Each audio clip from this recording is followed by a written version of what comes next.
सुंदरपुर गांव के सूरज की कहानी कुछ ऐसी थी कि एक ही छत के नीचे दो बेटे रहते थे। एक विरजू जिसके लिए वो घर स्वर्ग था और दूसरा सूरज जिसके लिए वही घर जीते जी नरक बन चुका था।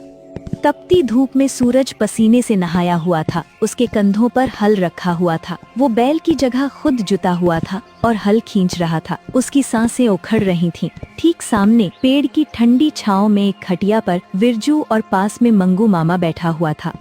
अरे ओ सूरज, क्या हुआ बे? चाल धीमी पड़ गई। बैल मर गया तो क्या हम भूखे मरेंगे? चल जोर लगा। हैशा। अरे भांजे, ये सांड ऐसे नहीं चलेगा, इसे तो चाबुक चाहिए। बिरजू भैया, मंगू मामा, अब और नहीं होता। सुबह से पेट में अन्न का एक दाना नहीं गया। प्यास से गला चटक रहा है। वो घड़े में थोड़ा पानी है, उसमें से एक गिलास पानी मुझे दे दो। पानी? अरे ओ नौकर, ये पानी मेरे लिए है। माँ ने इसमें केसर और बादाम घोला है। तेरे जैसे गंदे कामगार को ये पानी पिलाकर मैं लोटा अशुद्ध करूँ क्या? सुना तूने? छोटे मालिक को प्यास लगी है इसलिए वो पिएंगे, और तुझे प्यास लगी है तो पसीना पी अपना। चल काम कर। खून के रिश्तों में इतना फर्क था। एक भाई बादाम वाला दूध पी रहा था और दूसरा पसीने की बूंदों से प्यास बुझा रहा था। सूरज ने आसमान की तरफ देखा। सूरज की तपिश उसकी चमड़ी जला रही थी, लेकिन सौतेले भाई की बातें उसकी रूह जला रही थीं। शाम हो चुकी थी। तभी सूरज लड़खड़ाते हुए धूल में सना हुआ घर आता है। ले मेरे लाल, दिन भर पेड़ के नीचे बैठकर पढ़ाई जो की है, दिमाग थक गया होगा, खा ले। माँ, आज खाना बहुत स्वादिष्ट बना है। माँ, वो देखो, आ गया आपका मुफ्तखोर। आ गया? बड़ा जल्दी काम खत्म हो गया, या हल बीच में छोड़कर भाग आया?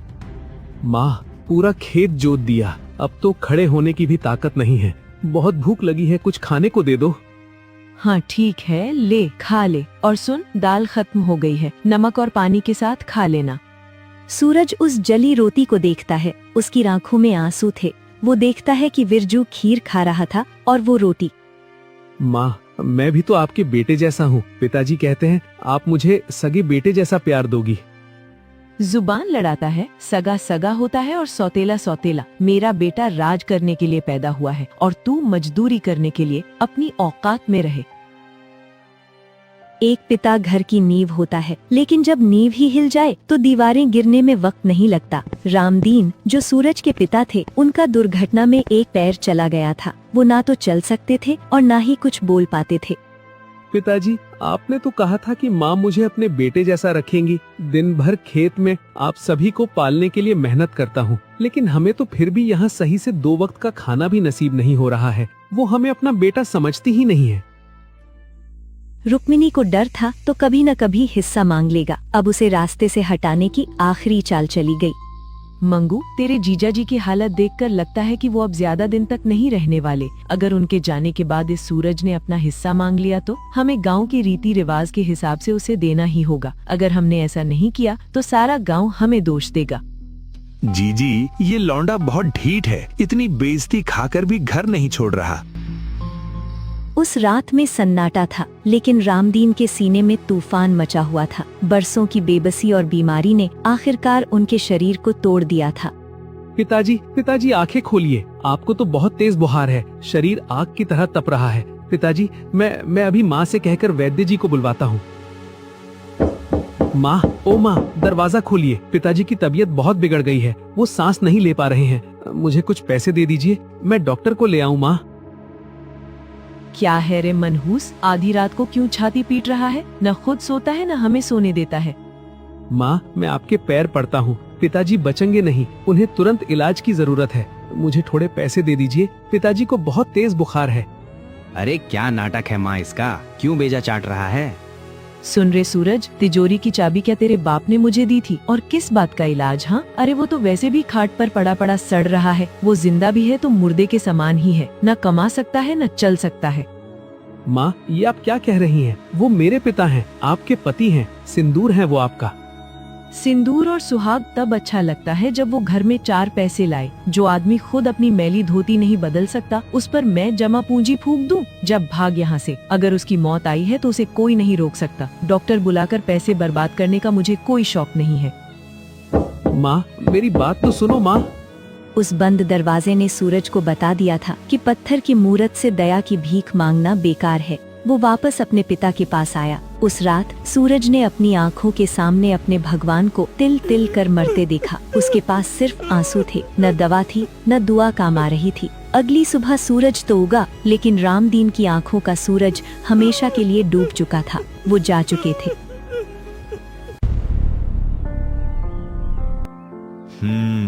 तो जीजी, क्रियाकर्म सब निपट गया। गांव वालों को खाना भी खिला दिया। अब घर का कुछ शुद्धिकरण करना पड़ेगा। सही कह रहे हो मामा।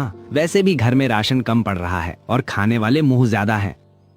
माँ, मैं कल से खेत पर ज्यादा काम करूँगा। पिताजी नहीं रहे तो उनकी कमी मैं पूरी करूँगा। तू पूरी करेगा कमी? अरे ओ अभाग, जिस बाप के दम पर तू यहाँ टिका था वो तो गया। अब तेरा इस घर में क्या काम? माँ, ये मेरा भी तो घर है। तेरा घर? अरे बिरजू, जरा कागज तो दिखा इसे। देख, पिताजी मरने से पहले सब कुछ माँ के नाम कर गए हैं और माँ चाहती है कि तू अब यहाँ ना रहे। तू पनौती है, पनौती। सीधी बात ये है सूरज कि अब मैं तेरा मनहूस चेहरा नहीं देखना चाहती। निकल जा मेरे घर से इसी वक्त। माँ, मैं कहाँ जाऊँगा? मेरे पास न पैसा है न कोई ठिकाना। कम से कम मुझे नौकर समझकर ही एक कोने में पड़े रहने दो। नौकर पालने के लिए भी पैसे लगते हैं और तू तो मुफ्त की रोटियां तोड़ने वाला है। चल निकल। रुक्मिणी उसका हाथ पकड़कर घर से बाहर निकाल देती है। जिस घर की ईंटें उसने अपने पसीने से सींची थीं, आज उसी घर ने उसे अजनबी बना दिया था। आखिरकार भारी कदमों से उसने अपनी किस्मत को स्वीकारा और उस गांव की पगडंडी पकड़ ली जो जंगल की तरफ जाती थी, जहां इंसानों से ज्यादा रहम शायद जानवरों में होता है। चलते चलते सूरज एक घने जंगल में पहुंचा। भूख और प्यास से उसका हलक सूख रहा था, लेकिन दिल का दर्द पेट की भूख से कहीं बड़ा था। वो एक पुराने बरगद के पेड़ के नीचे थक कर बैठ गया। क्यों? आखिर क्यों भगवान? मैंने किसी का क्या बिगाड़ा था? माँ छीनी, पिता छीने, घर छीना। अब क्या मेरी जान लेकर ही मानोगे? अगर यही न्याय है तेरा तो आज मुझे भी उठा ले। मैं जीना नहीं चाहता। तभी हवा के झोंके के साथ एक धीमी आवाज आती है। बेटा, कोई है? आकर मेरी थोड़ी मदद कर दो। सूरज चौंक गया। इस वीराने में कौन हो सकता है? ये कौन है? यहाँ इतने घने जंगल में कौन हो सकता जो मदद के लिए पुकार रहा है? उसने आंसू पोंछे और आवाज की दिशा में बढ़ा। झाड़ियों के पीछे एक पेड़ के नीचे एक बूढ़ी अम्मा बैठी थी। अरे, ये तो कोई बूढ़ी अम्मा है। मुझे पास जाकर पूछना चाहिए, क्या बात है? सूरज उनके पास जाता है और उनसे पूछता है, अम्मा, आप यहाँ इस जंगल में अकेली क्या कर रही हो? ये जंगल तो जानवरों का है। बेटा, क्या तू मेरी मदद कर सकता है? ये लकड़ियों का गट्ठर उठाकर मेरे सिर पर रख दे, मैं कैसे भी करके ले जाऊंगी। अरे नहीं अम्मा, ये गट्ठर बहुत भारी है। आपकी कमर झुक गई है। इस उम्र में इतना वजन उठाना ठीक नहीं है। लाइए, हटो आप, मैं इसे उठा लेता हूँ। ना बेटा ना, तू क्यों कष्ट करेगा? तू तो खुद थका हारा लग रहा है। तेरी आंखों में तो जैसे वीरानियां छाई हैं। बस मेरे सिर पर रखवा दे, मैं धीरे धीरे ले जाऊंगी। माँ के सिर पर बोझ रखकर कोई बेटा आराम से कैसे चल सकता है अम्मा? और फिर मुझे तो अब भारी बोझ उठाने की आदत हो गई है। आप बस रास्ता बताइए, घर कितनी दूर है? बूढ़ी औरत ने सूरज के चेहरे को गौर से देखा। उस अनजान लड़के की बातों में जो अपनापन था, वो उसे सालों बाद महसूस हुआ था। जुग जुग जियो मेरे लाल, भगवान तेरी झोली खुशियों से भर दे। बस बेटा, यहाँ से कुछ दूरी पर ही मेरी झोपड़ी है। चल, मैं तेरे साथ चलती हूँ। तेरा नाम क्या है बेटा? और तेरे कपड़ों पर इतनी धूल और तेरी आंखों में इतने आंसू? ये बात कुछ हजम नहीं हुई। तू किसी लक्कड़हारे का बेटा तो नहीं लगता? नाम सूरज है अम्मा, पर अब लगता है कि नाम बस नाम ही रह गया है। रोशनी सब छिन गई है। और कपड़ों की बात मत पूछिए, अभी कुछ देर पहले तक मैं भी एक घर वाला था। बात करते करते वे एक छोटी सी टूटी फूटी लेकिन साफ सुथरी झोपड़ी के पास पहुंच गए। सूरज ने गट्ठर को आंगन में जोर से पटक दिया। बेटा, मैं अभी पानी लेकर आती हूँ। गला सूख गया होगा तेरा। मैंने व्यर्थ ही तेरा समय बर्बाद कर दिया। तुझे कहीं जाना होगा ना? तेरे घर वाले राह देख रहे होंगे। राह? अम्मा, मेरा अब कोई घर नहीं है जहाँ कोई मेरी राह देखे। मेरा समय अब किसी के लिए कीमती नहीं रहा। ये क्या कह रहा है लल्ला? इतना होनहार और सजीला जवान बेटा और कोई घर नहीं? क्या हुआ तेरे साथ? क्या बताऊं अम्मा, बचपन में मेरी सगी माँ मुझे और पिता को छोड़कर चली गई। पिताजी थे तो सब अपना था, उनके जाते ही सब पराया हो गया। जिस घर को मैंने अपने खून पसीने से सींचा, उसी घर से सौतेली माँ ने मुझे निकाल दिया। कहा कि मैं पनौती हूँ, मेरे ही पिता की छत के नीचे मेरे लिए कोई जगह नहीं बची। मैंने बहुत मिन्नतें की अम्मा कि मुझे नौकर बनाकर रख लो, बस एक कोने में पड़ा रहूंगा, पर उन्होंने मुझे धक्के मारकर निकाल दिया। अब न सिर पर छत है, न पेट में दाना और न ही जीने की कोई वजह। सूरज का दर्द सुनकर अम्मा का कलेजा कांप गया। चुप हो जा मेरे बच्चे, चुप हो जा, रोते नहीं। देख देख मेरी तरफ, तुझे लगता है तू अकेला है? इस दुनिया में दुख सबको है बेटा। सूरज, तू कह रहा था ना कि तेरा कोई घर नहीं है। देख, ये टूटी फूटी झोंपड़ी ही सही, पर आज से ये तेरा घर है। अम्मा, आप मुझे आसरा दोगी? मैं एक अजनबी हूँ और मेरे पास आपको देने के लिए कुछ भी नहीं है। मैं तो खुद एक बोझ हूँ। कैसी बात करता है पगले, तू बोझ नहीं, मेरे बुढ़ापे की लाठी है। बोल, क्या तू इस बेबस बुढ़िया का बेटा बनेगा? क्या मुझे माँ कहकर पुकारेगा?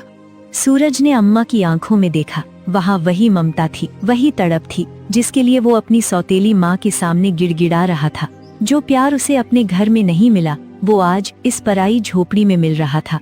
अम्मा, मुझे लगा था मेरा सब कुछ लुट गया, लेकिन भगवान ने मुझसे पत्थर की मूरत वाली माँ छीनकर आज साक्षात देवी जैसी माँ दे दी। मैं आपका बेटा बनकर रहूंगा अम्मा, मैं आपकी हर सेवा करूंगा। अब जीने के लिए सूरज को उसका नया आसमान मिल चुका था, लेकिन कहानी अभी खत्म नहीं हुई थी।